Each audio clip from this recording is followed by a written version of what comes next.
Sylhet city কর্পোরেশনের নবনির্বাচিত mayor Anwaruzzaman Chowdhury বলেছেন, সততা ও নিষ্ঠার সাথে ব্যবসা করলে উন্নতি করা সম্ভব।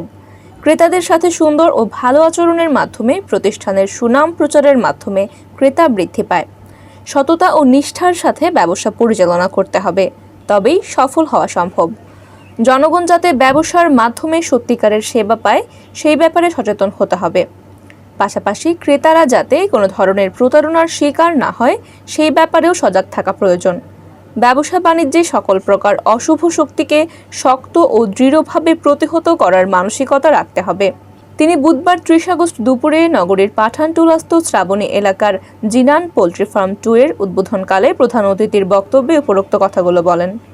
বিশেষ অতিথি হিসেবে উপস্থিত ছিলেন ৮ নং ওয়ার্ডের নবনির্বাচিত কাউন্সিলর জগদীশ চন্দ্র দাস, ৯ নং ওয়ার্ডের কাউন্সিলর মোখলেসুর রহমান কামরান, ৭ নং ওয়ার্ডের কাউন্সিলর আফতাব হোসেন খান।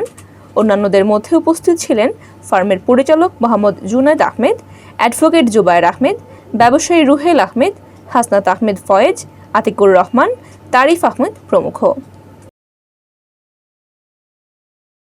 আমার তো ব্যবসা নাই, ব্যবসা আল্লাহ, আর আমি উচিল্লা। আর আমি কিছু যে সব বাচ্চাদের মায়া করি, এরা উচিল্লা হয়তো আমি এরা দায়িত্ব পাইছি। আর কিছু বাচ্চা কাচ্চা যদি কর্মস্থল আইতে পারে বা কিছু মানুষের খামা লাগাইতে পারি, এটা উদ্যোগ লইছে। আমি ব্যবসা হলে খালি কিছু মানুষের খামা লাগাইব লাগে, এর ভিতরে দেওয়া কিছু পাই দেওয়া হইল।